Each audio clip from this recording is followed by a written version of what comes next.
It's the Real Estate Podcast, brought to you by ANZ Home Loans for financial well-beings. Hey, welcome back to another episode of the Real Estate Breakfast on this May weekend. Talking real estate, of course, the latest property news as heard on iHeartRadio, Spotify, Apple Podcasts and Amazon. As we dive into our breakfast on this Sunday morning, looking forward to a coffee in just a moment.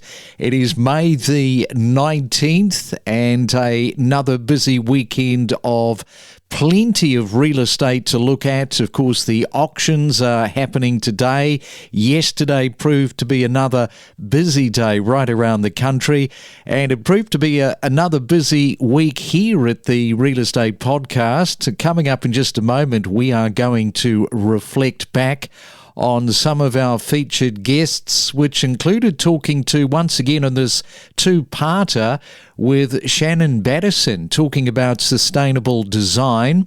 We also spoke to Corrine, Alan and Anne Murray about this log-curved home set in the Dandenong Ranges. And a Sydney first home buyer finally managed to buy into Sydney. He was very tempted, along with his family, to move to Queensland, but hung tough and got the right result. John Rivera we caught up with and talked about the Gold Coast record highs. Buyers are heading to Logan as a result of some of the prices in Brisbane, Moreton Bay and Redlands as we reflect across our weekend. Next. Ready to step up your property knowledge? Access powerful insights with us. Making sure that insulation is going where it really, really needs to go. And that kind of, whole of community thinking, I think, there's a real reticence between architects and builders at times. I think we've got a real thing to overcome, because I think when it comes to sustainability, what we need is homeowners, government, builders and architects all working together to make sure that those really simple things that actually probably don't cost anything at all get thought about before we start, work on site. I know that people listening will be thinking, really? The window's going in the wrong place, but that is a fundamental basic mistake that is happening multiple times every day right across Australia. People are building these homes where they're just not, as you say, thinking about basic things like windows, and it really does sort of boggle the mind. It also applies to sustainability, how people don't know all the facts, how people are, in a lot of aspects, are in the dark when it comes to this. Yeah, it does. And it's not for a lack of information out there, but I think one of the things that we come up against is that people find it a bit daunting, the level of information that's out there. There's some really great Facebook pages that talk about, efficiency in housing and lots of great, social media accounts that you can follow to kind of get tips. But one of the best things I find to help clients who are really early in that journey of understanding what, could help is government resources like the Your Home website. So something that just really breaks it down to here are some principles about making sure you put the windows on the right side of the house so that they get good sunlight in and they're easy to protect from bad sunlight. Making sure you put insulation in your builds. Believe it or not, there's plenty of houses that get built around Australia to this day that don't have insulation. Making sure that you use the best windows that your budget can afford, and then making sure you actually plant a garden around your house. One of the things that I think is the most difficult, especially in our new suburbs where we're getting really difficult effects of heat island effect, is that people surround their house with concrete. And on really hot summer days and when we're getting longer and longer heat periods, all of that concrete just heats up and then releases that heat back into your house. And the good old-fashioned idea of having garden beds, a little bit of grass maybe, but most importantly, some deciduous trees will make such a huge difference to how well your house performs, and also make it a much nicer space to be in and look out into a garden. From investment strategies to market analysis, know your property with us on the Real Estate Podcast. Yeah, it's a bit of a coincidence. It's been 54 years married last week, so we've done a lot of things together, a few houses. Anne's the creative one and I'm the implementer, and we're a good team. Tell us a little bit about the design for the listener, just in terms of the aesthetic and what you went for. Well, when the architect came up, they found a fallen tree And I said, I really want you to go out there. I know what I want inside, but I don't know what I want outside. So they came back and said, oh, maybe we've gone too far. And I said, well, what's too far? And they showed us this design of what looked like a fallen log. It was black. It was colour bond. It was completely round. Had small windows, very long windows for the environment and the shape of it, which worked out really well. But all I could think of was, could I live in a black house? Yeah. And my thoughts suddenly went, well, I'm going to have to put a lot of colour inside. But as time's gone on, you don't notice it. It's just blended into the bush now. Yeah, fantastic. And of course, it helps that husband Alan is an engineer, of course, with all of this. That's right. Could never have been done without him. Even the architect said you could never have afforded to have it done without him. Yeah, it's got that wow factor, no doubt about that. Now, just to talk about the difficulties, as Alan was sort of highlighting there, building in the Dandenong Ranges because of the protection that the area has. Oh, look, certainly we live in a green wedge zone with as many overlays and so forth because we don't want to impact the environment. Subdivision is a rarity up here. We like to have our space around us, so we're finding people escaping from the hills to not have the buildings going up next to them and so forth. We're very green up here, so to speak, and we like the separation. We like to go on the walking tracks and around, and these properties have got minimal impact on the environment, which we love. We're amongst Mother Nature, and it is certainly a lovely place to live. I live and work and breathe up here, as we call it, the lungs of Melbourne, so it's a terrific spot. Don't navigate the real estate market alone. Let us help guide you in the world of real estate every day. Make better informed decisions with the latest news and insights. So how bad is this? You said that you have been working in the market for 20 years. How bad? I've never seen what is actually happening in terms of the residential market. I've never seen the impacts that we've had from a demand, from a supply, from a shortage point of that supply and versus that demand, the rental crisis, construction constraints, all these impacts I've never seen them firing at this level or the veracity of what we're seeing. So this is something that is exciting, but it's also got its significant challenges, particularly for obviously buyers. I mentioned Logan. Now, that is an area that we have talked about. Now, if people are fleeing to Logan, isn't the same sort of problem going to affect Logan with what is happening around other areas? Absolutely. And look, I love Logan. I was born and raised in Logan. I've seen what's happened in that environment and that market. And Logan used to be an affordable area. It used to be really well located, obviously between Brisbane and the Gold Coast. You could go and get a new house and land or even on an older mature home and be under 500,000. That market now I'm selling in Logan with a 7 in front of it for a house and land. It's even in some cases well above the first homeowner's grant of 750.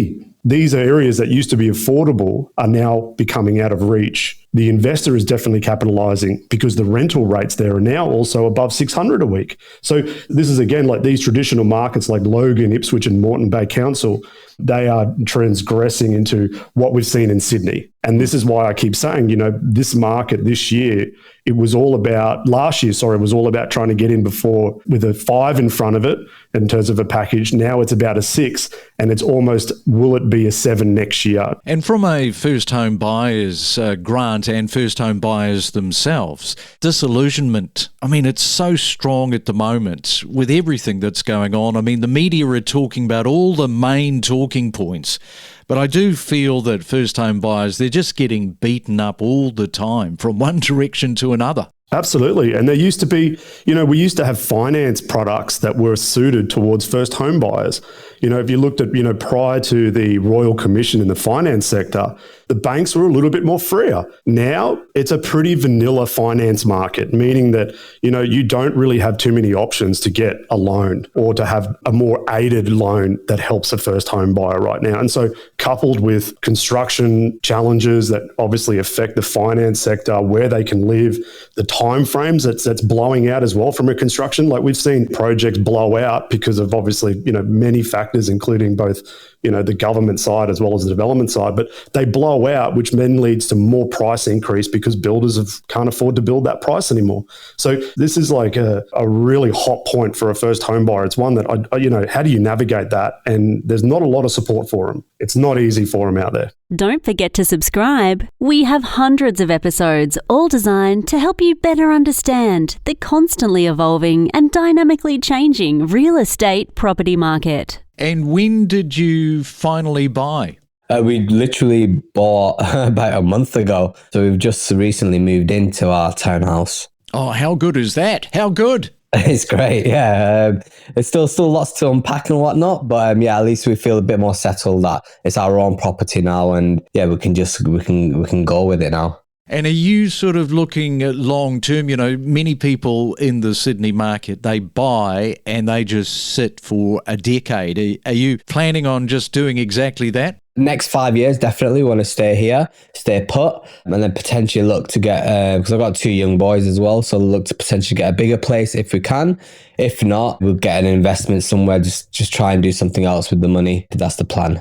Now, you have stuck it out because so many people are just not in a position to buy a Sydney property, whether it's an apartment, a unit, a townhouse, or a house. Obviously, a house is kind of out of the question for most people these days because of the median house price around that $1.6 million. But you stuck it out. So what made you sort of stick to Sydney and say, no, we will not be moved? We were talking about it. So me and my wife were talking about potentially going to like Queensland and Brisbane because the prices are a bit cheaper up that way. But we really enjoy Sydney. Since we've been here, we've really enjoyed it. And then my son started school this year as well. So we didn't really want to be moving him around too much. What we decided was, look, we can still stay in Sydney, but move a little bit out of where we were living previously. And we could potentially afford something. And we were grateful that we did find something. Now, when it comes to a mortgage broker, how quickly did you engage? Because you are with Anthony Landau's Equilibria Finance. Raj is looking after you, and we'll be talking to Raj in just a moment. But how early in the process did you engage with them? So funnily enough, I've known Raj for a few years now, actually, since I actually moved to Sydney. We've always spoken about, obviously, homes and buying, etc. When I said to Raj, look, I'm looking to buy, let's get going with the process. And to be honest with you, it was pretty quick with these guys. They're really good, really professional. And I think we turned it around within at least 3 to 6 months. All right. Well, perhaps, Rishi, you could give us 2 or 3 things that people are a little bit perhaps surprised about. Like a Rishi comes in to see you guys and people are surprised at maybe some of the processes that they've got to go through, some of those hurdles to become a property owner in the Sydney property market. Well, there's always 2 things that first homeowners have a surprise about. And the first one is how much deposit they actually need based on what they're looking to purchase in and around the area, along with what it's actually going to cost ongoing. So with interest rates being at a record high since, the 1990s, when people understand what the repayments look like, that's always a bit of a nasty shock. But also the upfront amount of savings that people need to buy a property in Sydney whilst people are actually renting in Sydney, it's always a bit of a tall order. Navigate the world of real estate like a pro, with expert insights, opinions and trends to up your game and knowledge when buying your next property. I'll let you in on a little secret. There's an advertising agency that got in touch with us and wanted to know whether we would be interested in taking a product. This is one of those rather large camper vans like a Tobago, and do a bit of a tour across the country and sort of promote them at the same time.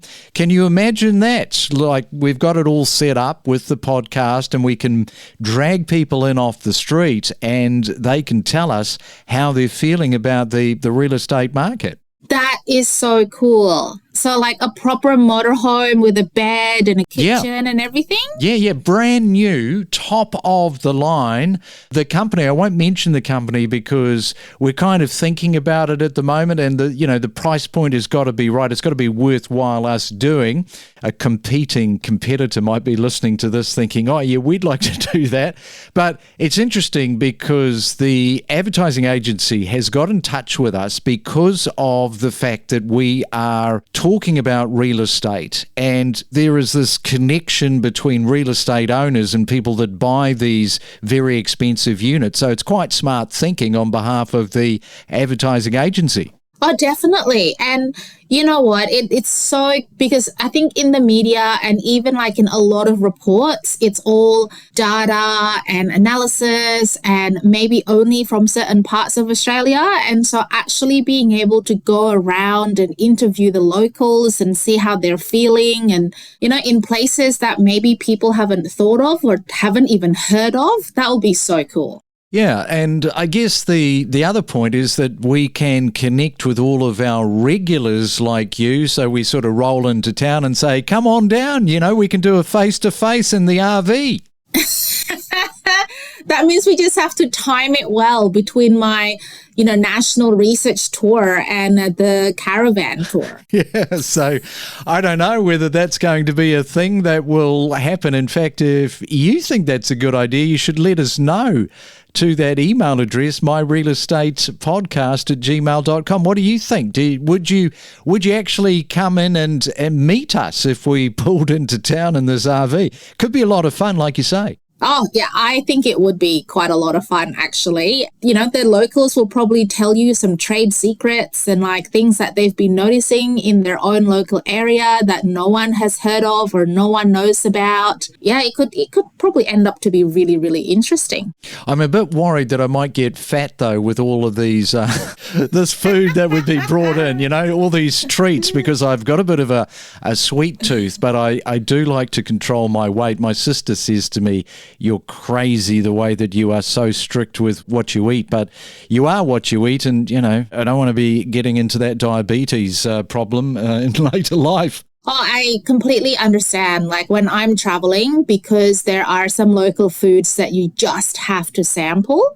And sometimes you see things that you don't normally see in your own habitat that you just kind of go, nope, no diet today. I have to have this. I have to sample this. I have to sample this particular wine or particular type of drink. But you do, when you're traveling so much, you do have to have a routine that involves some sort of exercise, whether it's at the gym or a 5K run or whatever it might be. We connect you to the best real estate information across Australia. The Real Estate Podcast.